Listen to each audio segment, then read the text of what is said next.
I never thought I'd say this, but I'm absolutely refusing to attend my husband's best friend's wedding. And for the first time in a long while, I don't feel guilty about it. My name is Emily. I'm 30, and my husband Wayne is also 30. We've been together since high school, 15 years of life side by side. We've been through everything together, the ups, the downs, college stress, job hunts, bills we could barely pay, and even losing loved ones. He's my best friend, my partner, my constant. So when he decided 2 years ago to quit his job and enroll in an accelerated nursing program, a brutal, year-long boot camp that condensed 4 years of study into one, I supported him. No hesitation. I told him, whatever you need, space, time, quiet, late nights, early mornings, I'm with you. I picked up more work hours. I made sure the house was calm and steady, because I believed in his dream the same way he believed in mine. During that program, Wayne met two classmates, Bonnie and Gail. Two women. I wasn't worried. I know some people would have raised eyebrows, but not me. I trust Wayne. Fully. Besides, both women were in relationships, and soon enough, the three of them became study partners, inseparable, even. They studied almost every day, mostly at our house since we lived midway between the campus and their homes. Sometimes I'd come home from work and hear them laughing over textbooks in the kitchen. I like that.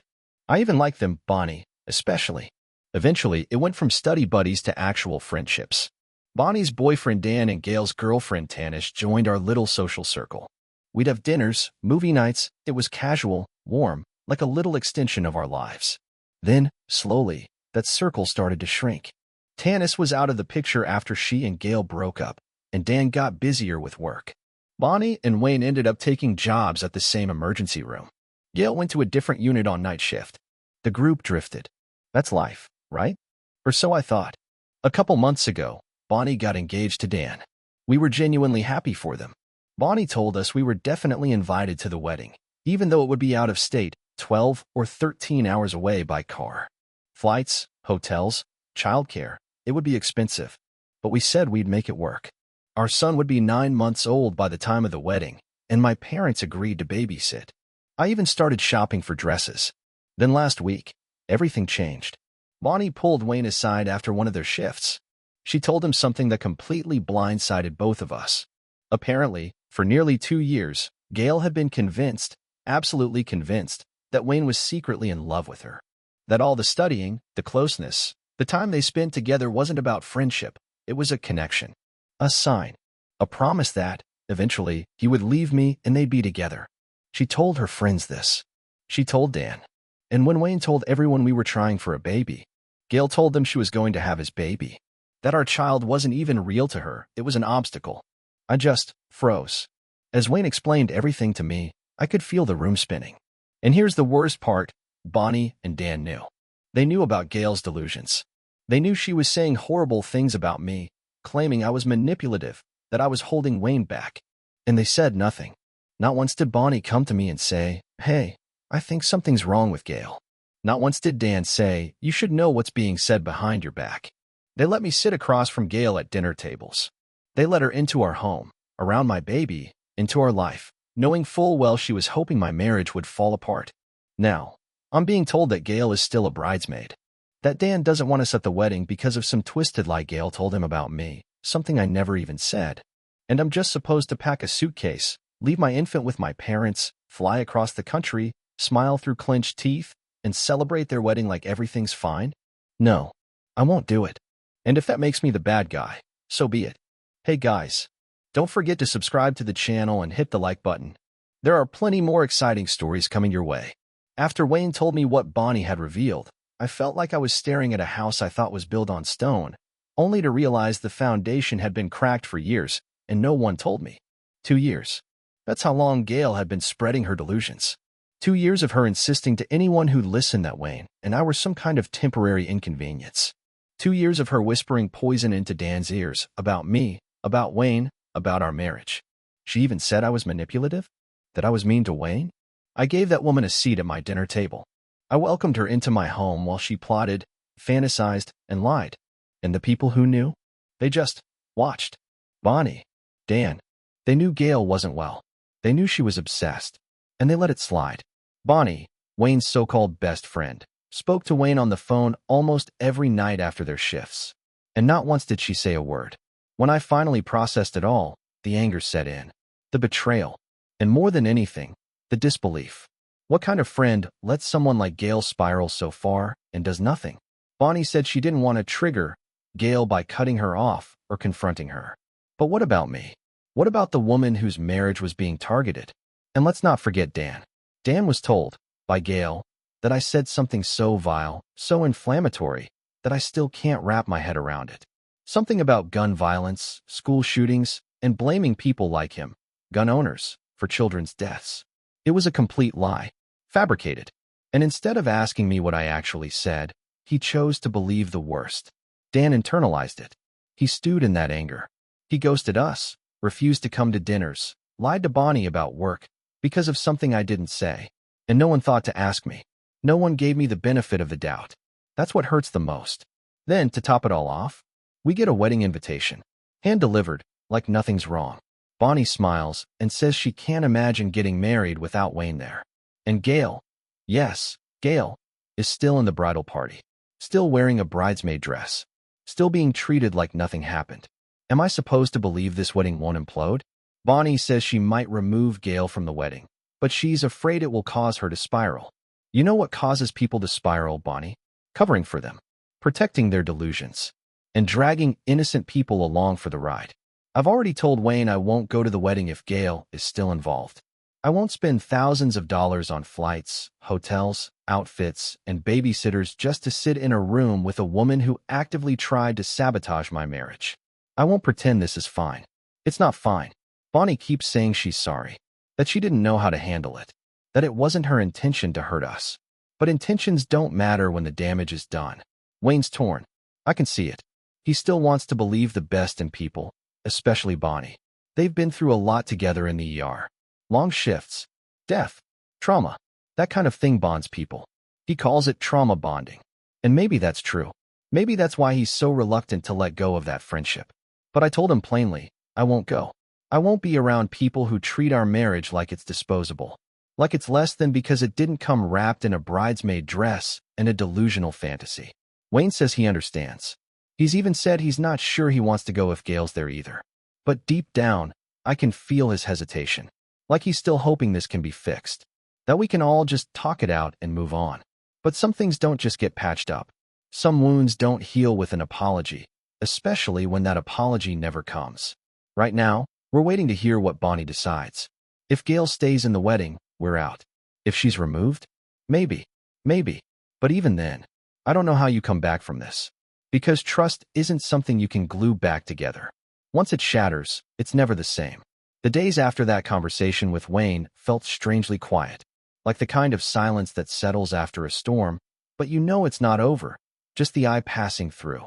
We agreed not to reach out to Bonnie until we had clarity, until our emotions were in check. I wanted to respond from strength, not anger. But inside, I was still furious. Furious that this entire situation had been kept from us for 2 years. Furious that my name was dragged through the mud to protect someone else's fantasy. Furious that Bonnie, someone I once considered a friend, let it happen. What was I supposed to do? Send her a wedding gift and pretend she didn't let her delusional friend call me manipulative behind my back for 2 years? Wayne was processing things in his own way. Quiet. Thoughtful. He overanalyzes, always has. It's one of the things I love about him, and the same thing that drives me up the wall. While I was ready to scorch the earth, he wanted to find the logic in all this. To understand why Bonnie kept us in the dark, why Dan never asked me about the fake gun comment, why Gail twisted everything. But that's the thing, some things aren't logical. Sometimes, people just suck. Eventually, we reached a breaking point. We decided to reach out to Gail directly. I know what you're thinking, but it wasn't about forgiveness. It was about answers. So we sent her a message, short, calm, and to the point. We asked her to clarify what she had told Dan, to explain why she said those things, to just, finally, be honest. Her response? A mess of contradictions. She admitted to having feelings for Wayne during school, but denied ever saying he was in love with her. She claimed she misremembered some things I allegedly said, that she never meant to cause drama. And, of course, she refused to acknowledge the scope of her lies. Gail gaslit us even in her apology. I forwarded the screenshots to Bonnie, not to be petty, but because this wasn't going to be hidden anymore. No more secrets. No more protecting anyone's fragile ego at the expense of our lives. Bonnie's response? Not what I expected. She was upset. Not at Gail, but at us. Upset that we contacted Gail without telling her. Upset that we escalated things. She said we were making her life harder. That our need for clarity was hurting everyone. Excuse me? You cover for a delusional woman for 2 years, lie by omission, let your fiancé believe I'm a monster, and now I'm the problem because I'm asking questions? No, I don't think so. Bonnie called Wayne. I wasn't home, but he filled me in later. She cried. She said Dan and she were already on thin ice, and that this whole mess was tearing everything apart. That she didn't know who to trust. That she didn't mean for things to get this far. I told Wayne, that's not our problem. This wasn't some accident. This wasn't a misunderstanding. This was a long, sustained betrayal. And no amount of tears changes that. He agreed. We had a long, hard talk that night. About boundaries. About loyalty. About the kind of people we want in our lives. I reminded him of something he already knew but didn't want to face. Bonnie chose Gail. She protected her lies. She prioritized her drama over our truth. And as much as Wayne wanted to believe the best in her, there's no coming back from that. When I asked him point blank, do you still consider Bonnie a friend? He looked down for a long time. Then he said, not anymore. I know that hurt him, but I also know he needed to say it out loud. To let it go. So here we are. We haven't officially cut off contact with Bonnie, but we've made it clear that we won't be attending the wedding. Not with Gail and the bridal party. Not with Dan still harboring resentment. Not with this much poison swirling around what's supposed to be a celebration. Bonnie says she understands, but I don't know if she truly gets it. Friendship isn't just about showing up when it's convenient. It's about protecting each other when it's hard. About telling the truth, even when it's uncomfortable. Bonnie failed that test. Over and over again. And now, I'm done pretending everything's fine. If Bonnie wants to rebuild this friendship someday, she knows where to find us. But it's on her to show she's worthy of that trust. Because trust? Once it's broken, it takes more than words to earn it back. After everything that happened, it was quiet for a while. No calls. No texts. Just silence. And honestly, that silence was healing. Wayne and I spent more time with our son. We had long dinners without the stress of navigating who liked who said what, who we were walking on eggshells around. It was just calm. And I didn't realize how much we needed that until it was ours again. But then, a few days later, Bonnie reached out. Her message was long, emotional, and filled with what I assume was her version of an apology. She said she was sorry for keeping us in the dark. Sorry that things got so messy. Sorry that she should have told us sooner. But she also said she hoped we could still be friends. That she still wanted us at the wedding. That she felt stuck between people she cared about. Stuck? Let me be clear. Bonnie was never stuck. She chose to hide the truth. She chose to let Dan believe I said something vile. She chose to protect Gail's feelings while watching mine get trampled. And worst of all, she chose to let us walk blind into a mess we didn't create.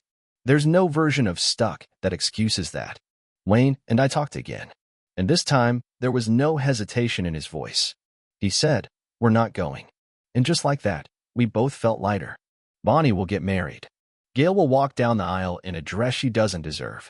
Dan will keep believing lies if he chooses to. And that's their choice to live with. But we won't be a part of it.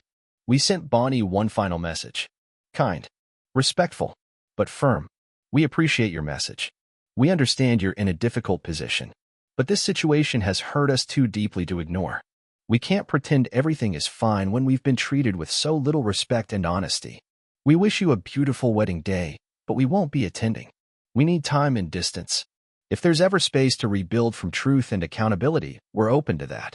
But for now, we're stepping back. She didn't reply. And that's okay. Because not every story ends in reconciliation.